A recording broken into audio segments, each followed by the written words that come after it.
네, 총선 이후 전국을 전망해 보겠습니다. 김관옥 계명대 교수, 이종근 시사평론가 모셨습니다. 안녕하세요. 안녕하십니까? 먼저 여야 선대위가 오늘 해산을 했습니다. 각 당의 얘기를 듣고 두 분과 말씀 나눠보겠습니다. 국민 여러분의 큰 성원에 깊이 감사드리는 동시에 우리 양당은 그 성원에 보답하는 막중한 책임감을 가져야 하겠습니다. 무엇보다도 코로나19 국난의 완전한 극복과 경제 위기를 조기에 안정시키는 것이 급선무입니다. 긴급 재난지원금을 전 국민에게 지급하는 등 선거 기간 중 국민들께 드린 약속도 최대한 신속하게 실행을 하도록 해야 합니다. 선대위 한 분 한 분의 노고에도 불구하고 이번 총선의 결과는 참담하기 이를 데 없습니다. 당 지도부의 한 사람으로서 책임을 통감합니다. 국민께 집권 세력을 능가하는 유능한 대안 세력이라는 믿음을 드리지 못했습니다. 무엇보다도 변화와 혁신이 부족했고 국민 다수의 열망이었고 명령이셨던 보수 대통합도 미진했습니다. 보수 우파로서의 가치와 품격도 놓친 측면이 있습니다. 국민들께서 주신 회초리를 달게 받겠습니다. 네, 일단 이해찬 대표의 표정에서는 좀 겸손함, 승자의 여유보다는 겸손하려고 애쓰는 모습이 좀 보이는 것 같고요. 그리고 심재철 당대표 권한대행은 표정은 좀 평정심을 유지하려고 하는 것 같지만 그래도 굉장히 비통함이 또 느껴집니다.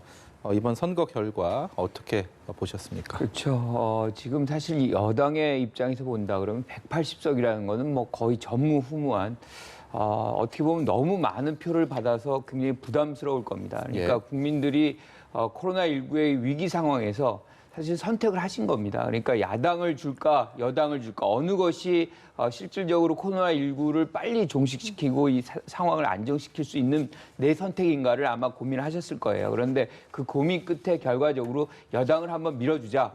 그 결과가 180석이라는 일종의 몰표가 이제 등장을 한 것인데 저는 이 부분은 그만큼 사실은 기대치는 올라간다고 생각할 수밖에 없어요. 국민들은 이만큼 몰아줬으니 그만큼 잘하라는 그런 기대를 보일 겁니다. 그래서 지금 이해찬 대표가 굉장히 신중하게 접근하는 것도 저는 매우 적절하다. 그만큼 기대치가 높으니까 그만큼 책임을 많이 져야 되거든요. 그리고 이제는 180석이라는 거는 거의 개헌 빼고는 모든 걸 할 수 있는 의석수이기 때문에 다른 어떤 누구의 책임을 같이 뭐 이렇게 나눌 수가 있는 상황은 아니에요. 그러니까 어떻게든 잘못되는 부분들은 모두 다 민주당 몫이기 때문에 굉장히 신중하게 그리고 지금 상황에서 가장 중요한 거는 코로나19의 문제를 빨리 이제 극복하는 거잖아요. 거기에 집중을 해야 되겠다는 생각이고요.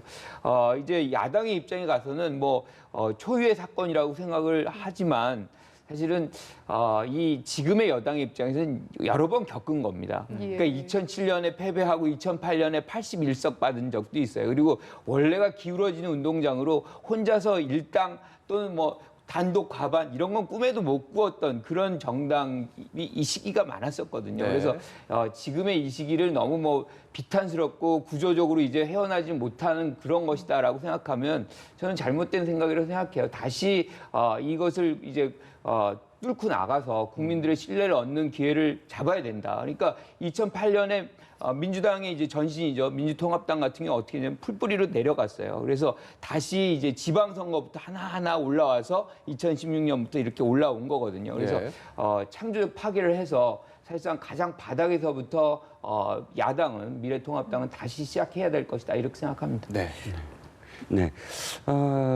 교수님께서 말씀하셨듯이 그 민주당은 연이은 패배, 진짜 계속되는 패배 속에서 절치부심을 했고 그리고 엄청나게 많은 준비를 했다. 뭐 풀뿌리부터 시작을 해서 당시에 이병환 비서실장, 대통령 비서실장도 지방의회도 큰 광역이 아니라 아주 기초 그 지방의회에 광주에 북구에 출마하신 적도 있고 이병환 홍보 비서관도 그렇고 그런 완전히 밑으로 하방해서 처음부터 시작을 하자라는 것이 여기까지 왔고 또 준비를 너무나 진짜 철저히 했다라고 저는 생각을 해요. 4년 전 총선 직후에 제가 민주당 내부 문건을 한번 본 적이 있어요. 그런데 그 내부 문건의 첫 번째 항목이 어떻게 써져 있냐면 새누리당의 소수 정당화 이렇게 써져 있었거든요. 그때부터 이미 어떻게 하면 이 당을 그러니까 상대 당을 고립시키고 그야말로 세대 간 또는 지역 간 뭐 고립시키고 우리 당이 일당이 될 수 있을까를 정말 연구하고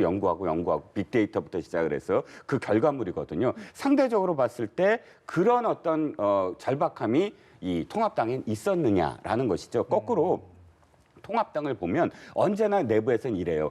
우리의 지지층만 복원하면 우린 이긴다. 늘 이겨왔으니까. 우리 지지층이 분열됐기 때문에 졌다. 이 생각만 했거든요. 그렇기 때문에 뭐 태극기 세력 뭐 아니면 뭐 이쪽 뭐 탄핵을 찬성한 세력 뭐 이런 그 싸움이 계속 되기만 하고 봉합만 하면 된다라고 생각을 해서 이번에 사실 합쳐졌지만 통합이라는 이름은 됐지만 사실은 화학적 결합이 안 됐다고 또 자인했잖아요. 예. 실질적으로 국민들이 봤을 때 이렇게 다시 합쳐져서 시너지가 나는구나라고 생각을 하는 게 아니라 억지로 합쳤네 이런 느낌밖에 없었거든요. 네. 지지층을 복원한다는 거 그랬고요. 영남도 마찬가지입니다.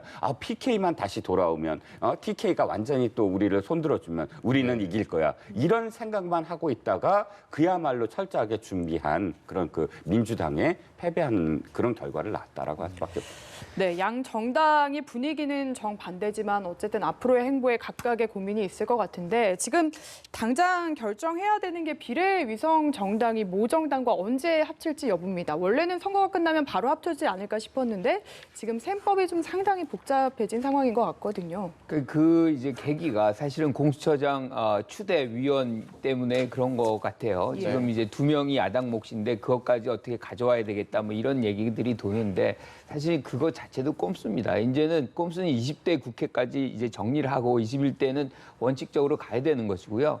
지금 위성정당 만드는 이유는 지금 민주당도 그렇고 미래통합당도 그렇고 비례 후보 안 냈잖아요. 예. 안 냈기 때문에 사실 위성정당을 내는 것이 그나마 이제 명분이 있었던 거예요. 그 대신해서 냈다는 거잖아요. 예. 그런데 이제 지금 그것도 합당을 안 한다. 그리고서는 단독으로 이제 그 안에서 또 합당을 해가지고 야당처럼 그냥 놓고서 공수처장 뭐 이렇게 추천하는데 이용한다. 그거가 180석을 가진 정당이 해야 되는 일인가?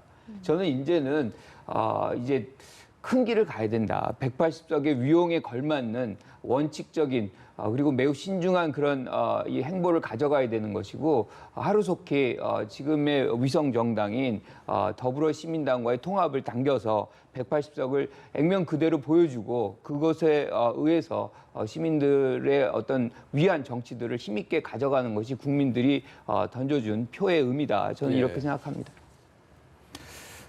지금 뭐 위성정당의 꼼수에 대해서 비판을 하셨는데 위성정당의 꼼수가 총선을 마치면 끝날 줄 알았습니다, 다들. 근데 또 예측하지 못했던, 예상하지 못했던 또 다른 꼼수가 다시 불거져 나오는 게 아닌가. 네. 그럼 뭐 어느 한쪽의 책임을 묻기보다는 거대 양당의 책임을 공통적으로 물어야 되지 않은 상황인가 싶은데요.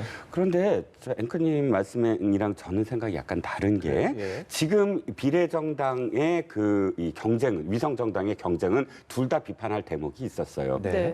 양쪽 다. 그런데 지금의 만약에 그 경쟁을 한다고 한번 가정을 해보죠. 그러니까 한 당이 20석을 만들었어요. 열린 뭐 민주당과 더불어시민당이 합쳐지면 뭐 20석 아닙니까? 20석이죠. 예. 예. 그럼 이쪽에서도 상대적으로 그러니까 미래한국당도 무소속 의원 중에 사실 이 같은 성향을 가진 의원들이 4명이나 되는데 최소한 3명만 하더라도 이쪽 당보다 더 많잖아요. 네. 21, 22이 되니까. 그러면 그다음부터는 또 이쪽 당에서 그러면 현역 의원을 또 보내주고. 보내고, 그러면 예. 계속 현역 의원을 얼마만큼 더 보내냐에 따라 교섭단체 이렇게 완전히 코미디가 계속된다면 예. 누구한테 더 사실 불리할까요? 저는 일단 당규상에 더불어시민당 당규상에 5월 달에 해체하게 돼 있어요. 당규를 그렇게 만든 이유가 안 해체할까봐 교섭단체 만들까봐 그랬거든요. 네. 교섭단체 만들어서 혹시나 모정당과 다른 목소리를 낼까봐 그런 생각을 갖고 이 당규에까지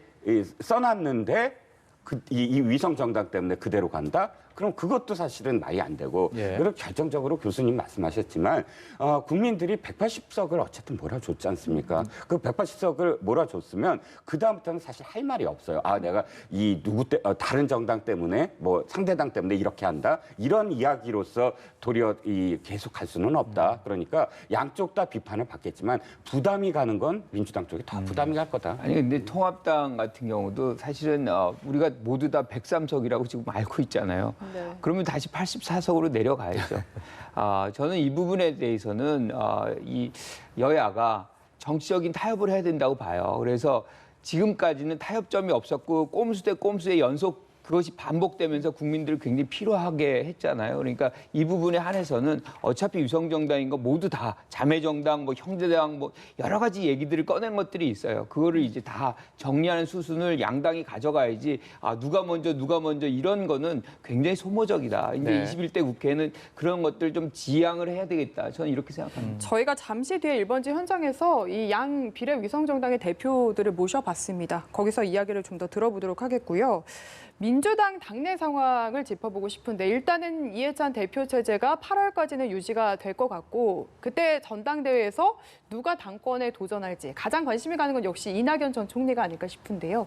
교수님 어떻게 보십니까? 그러니까 당이 지금 새롭게 21대 국회가 출범하면서 새로운 어떤 당의 면모를 갖춰야 되는데 지금 민주당이 누가 되느냐가 중요한 것이 아니라 지금 민주당에게 필요한 가치가 뭐냐. 예. 저는 그게 더 중요하다고 봐요. 그래서 그런 가치를 누가 더 잘 부합해낼 수 있느냐, 잘 이끌어낼 수 있느냐 그런 적임자를 찾는 것에 집중해야지 이 모든 것이 또다시 대선의 후보가 누가 될 것이냐에 몰입이 된다 그러면 진짜 당은 항상 선거만을 위해서 존재해야 되는 거거든요. 그래서 당의 어떤 충실도를 높이려고 그러면 이번이 어떻게 보면 가장 적게 한 2년간 사실 선거도 없고 내실을 다질 수 있는 그런 부분이기 때문에 저는 민주당이 지금 선거에서 승리했지만 새로움이 있었느냐.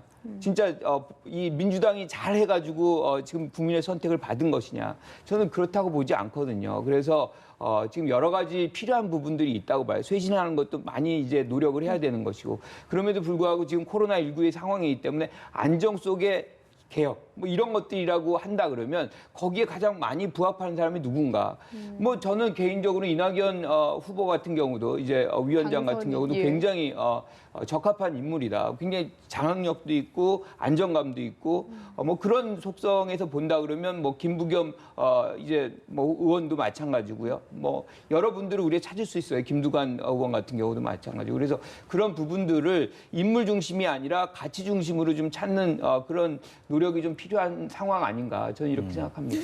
통상적으로 이렇게 곳간이 가득 차게 되면 여유를 즐기고 그래야 되는데 그 곳간에 있던 것들을 조금 더 차지하기 위한 또 자중질환이 벌어지는 모습들을 흔히들 저희가 목도해 왔기 때문에 이제 당권 그리고 원내대표 같은 경우는 이인영 원내대표의 임기가 다음 달로 이제 끝나기 때문에 당장 발등에 불이고요. 그래서 당권도 그렇고 86그룹 이른바 80년대 학번고 60년대생의 86그룹의 대부분이 이번에 살아남았기 때문에 민주당 내에서 이 자체 경쟁이 굉장히 치열해질 예. 거다라는 전망이 나오고 있습니다. 네, 그렇습니다. 그런 어떤 우려가 오늘 이해찬 대표의 이 워딩에서 배어 있죠. 네. 열린우리당이 소환됐어요. 네. 굉장히 오래된 그런 기억이지만 열린우리당의 아픔 이렇게 표현했습니다. 이게 바로 지금 앵커가 말씀하신 부분의 우려거든요. 네. 즉 당시로 되돌아가면 노무현 정부가 사실 집권 후반기부터 흔들리고 레임덕이 생기고 하던 자중질환의 가장 큰 원인이 당의 이 무질서한 그러니까 예. 뭐 무질서한 백가쟁명식의 어떤 의원들의 이 서로 간의 어떤 견해 표명과 그 안에서 일찍 당권 경쟁이 일어남으로써 당시에 친노 그룹이 분화하기 시작하거든요. 네. 차기 대권 주자에 줄을 서기 시작하고 예를 들어서 뭐 정동영 의장에 먼저 줄을 선 사람이 있다든지 또 그 안에 커뮤니티가 완전히 또 뭐 혼란이 빚어져요. 그리고 노사모가 그 안에서 굉장히 막 경론을 벌입니다. 이 와중에 어찌됐든 노무현 대통령의 지지율은 점점 떨어지게 되고 나중에는 탈당하라라고까지 나오지 않습니까? 예. 절대 그걸 되풀이하지 말자는 다짐은 레임덕을 절대 만들지 말자. 당권 경쟁을 하더라도 네. 대권 경쟁을 하더라도 그런 어떤 메시지였는데 그게 그대로 될까요? 저는 뭐가 달라졌냐면 의원들이 일단은 4년 후잖아요. 자기 다시 한번 돌아오는 공천은. 그렇죠. 예. 그러면 앞으로 4년 동안은 그러니까 초기니까 뭐에서 자유로울 수 있냐면 친문 그룹에서 자유로울 수 있다. 즉, 왜 권리당원들 있지 않습니까? 예, 예. 이번에도 사실 눈치를 굉장히 많이 봤다고 해요. 권리당원들이 한꺼번에 들어온 권리당원들이 각 지역별로 누가 있는지도 제대로 모르는 상황에서 함부로 이 당 주류에 대해서 다른 의견을 낼 수 없었다. 그런데 이제부터는 사실은 내 임기는 이 재선은 아직도 멀었고 4년 후고 또 이 친문 그룹들도 분화가 되기 시작해요. 노사모처럼 그때 당시에 노사모처럼 어느 후보를 지지할 거냐를 갖고 경론을 벌일 테고 그러면서 백가쟁명이 안 될 수가 없고요. 그 백가쟁명이라는 게 꼭 나쁜 건 아니거든요. 그런 당권 경쟁을 통해서 권력을 안에서부터 창출하는 그래서 이슈를 만들어내서 대권 후보까지 가는 것이니까 그런데 그것이 정말로 피 흘릴 정도의 그런 싸움이 될 것이냐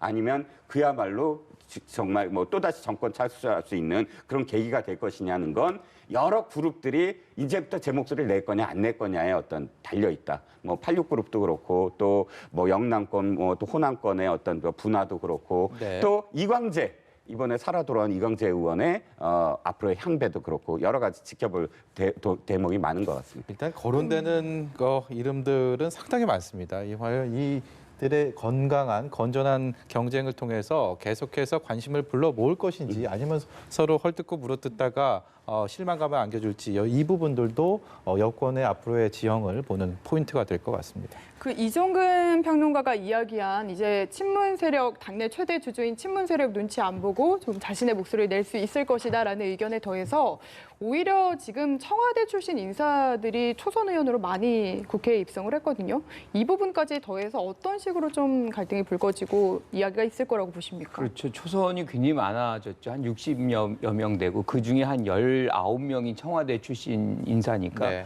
사실상 굉장히 많은 건데 저는 그런 측면에서 우리가 반면교사들이 많아요. 그러니까 청와대 와가지고 예컨대 그룹을 짓고 일정 부분 영향력을 행사하고 그리고 특히나 이제 청와대라는 부분에 호가 오히를 하고 이게 이제 커지면 뭐가 생기냐면 개파 정치가 생깁니다. 그러니까 이런 경우는 우리가 굉장히 많이 봤어요. 그래서 오히려 지금 뭐 청와대에서 오신 분들은 그런 부분에서 오히려 더 친화력을 갖고 다른 분들과의 어떤 협력 관계 뭐 이런 것들을 더 강화시켜야 되고 그들의 목소리를 오히려 청와대에게 더 전달하는 역할.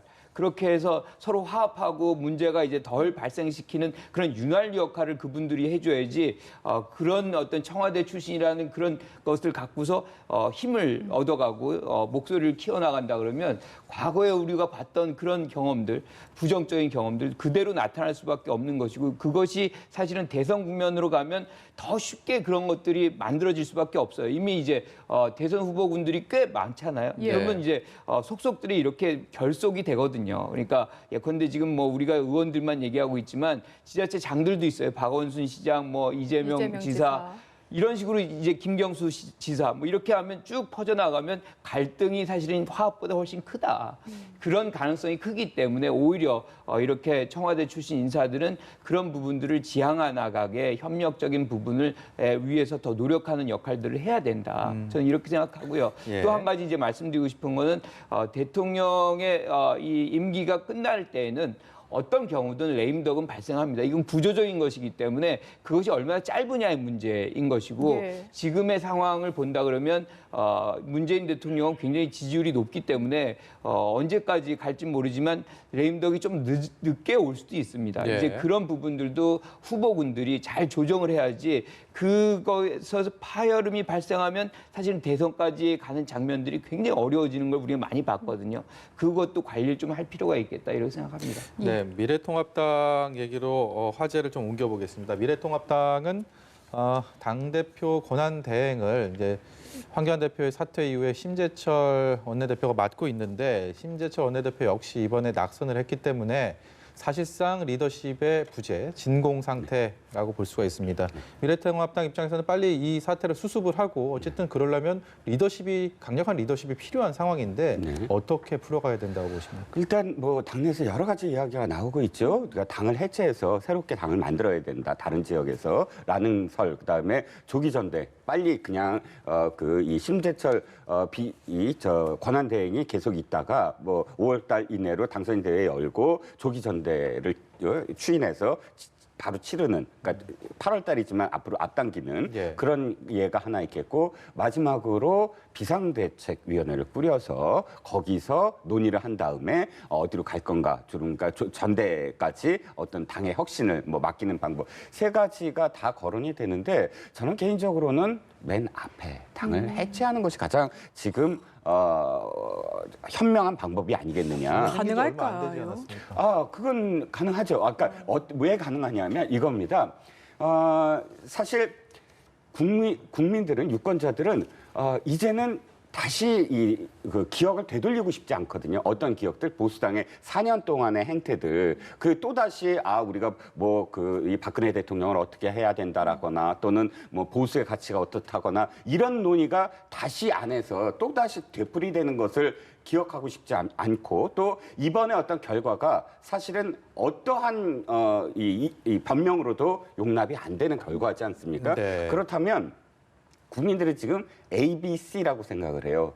Anyone but Congressman. 즉 현재 보수당 의원, 현재 보수 정당의 어떠한 의원들보다 다른 사람, 어떤 사람도 좋다. 지금의 이 사람들도 다 책임이 있다. 당선을 시켜줬더라도, 이런 생각들을 갖고 있을 거로 생각을 합니다. 그래서 완전한 새로움, 정말로 지지층도 좀 더 확산시켜야 되고, 또 세대도 더 아울러야 되고, 30, 40대도 더 아울러야 되고, 뭐 30, 40대가 무지하다, 이런 말을 하는 사람들이 있는 정당에 누가 30, 40대가 표를 찍어주겠습니까? 예. 그러니까 이런 세대 간, 지역 간 모든 갈등들을 다 묻어두고 더 그쪽으로 끌어안을 수 있는 그런 정당으로 다시 만들어져야 된다라는 생각입니다.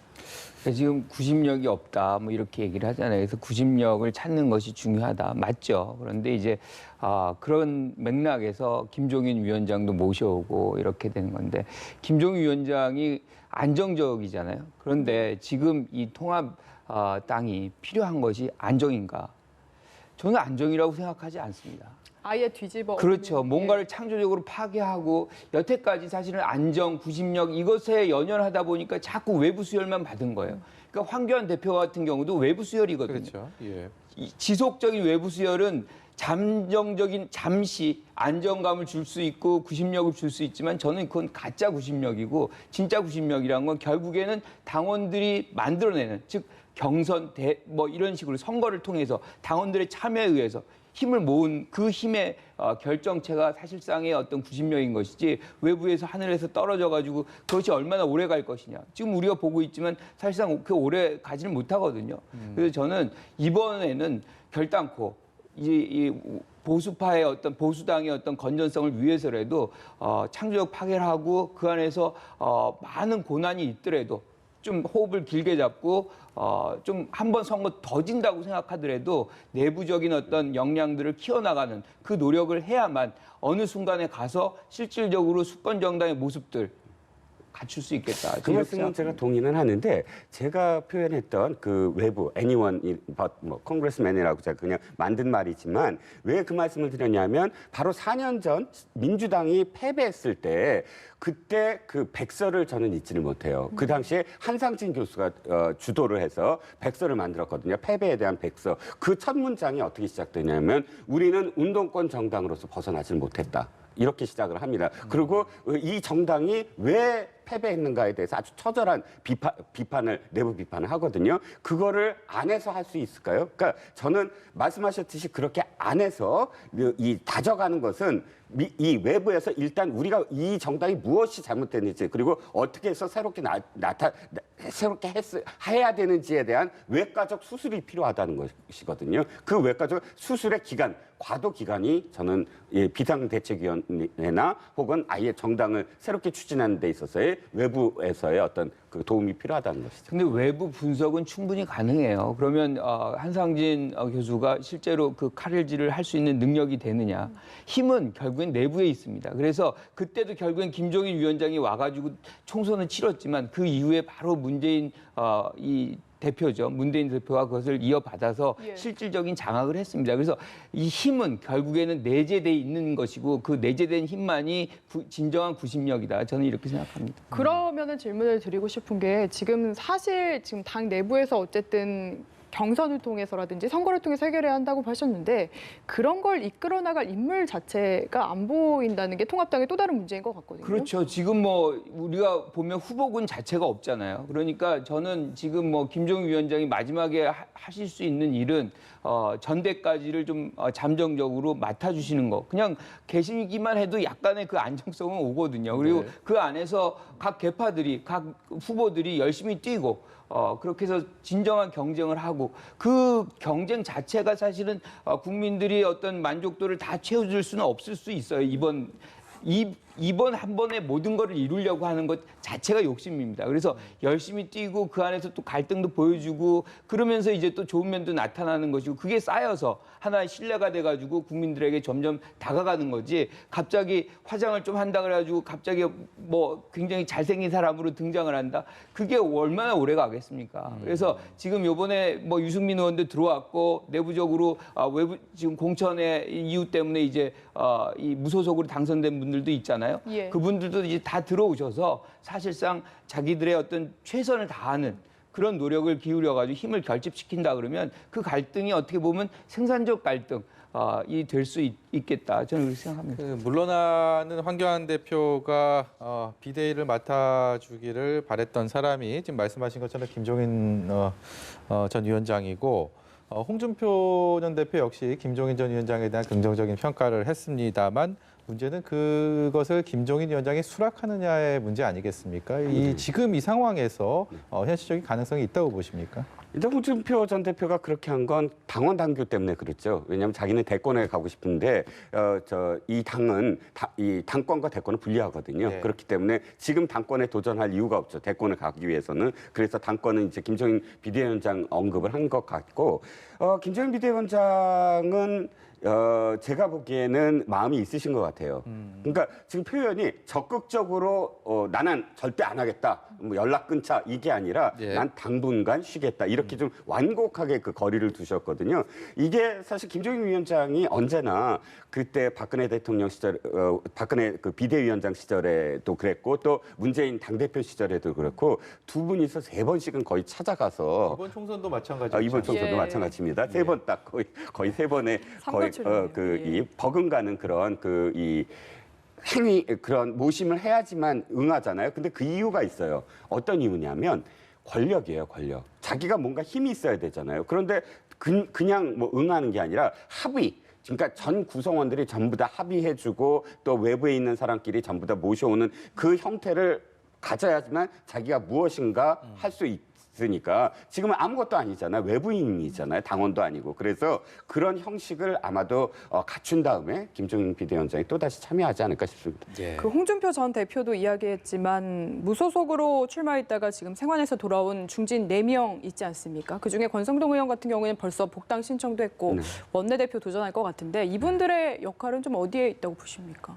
글쎄요. 저는 예를 들어서 뭐 내부는 한 분 한 분 좀 얘기하는 건 좀 모호하긴 하지만 최소한 홍준표 전 대표 같은 경우 이미 우리가 4번의 우리가 아니라 참 이 당은 4번의 선거를 지지 않았습니까? 네. 그 4번의 선거에서 크게 2개의 선거를 책임을 졌어야 돼요. 그러니까 이 대선에서 이 보수표를 결집 못해서 스스로 후보로서 진 것에 대한 책임. 그 다음에 지방선거. 그 당시에 지방선거는 그래도 분위기가 좋았는데도 불구하고 공천이 아니라 사천이라는 자기에 가까운 사람들, 여의도 연구원장은 선거를 이렇게 지원해줘야 되는데 선거를 지원해줄 사람을 그냥 이 선거에 자기가 가깝다고 그래서 뭐 내리꽂는다든지 이런 사천 때문에 대한 어떤 책임을 지고 당대표에서 물러난 거 아닙니까? 네. 그런 분이 지금 내가 어떤 또 대권을 도전하겠다고 하고 당에 직접 복귀해서 한다?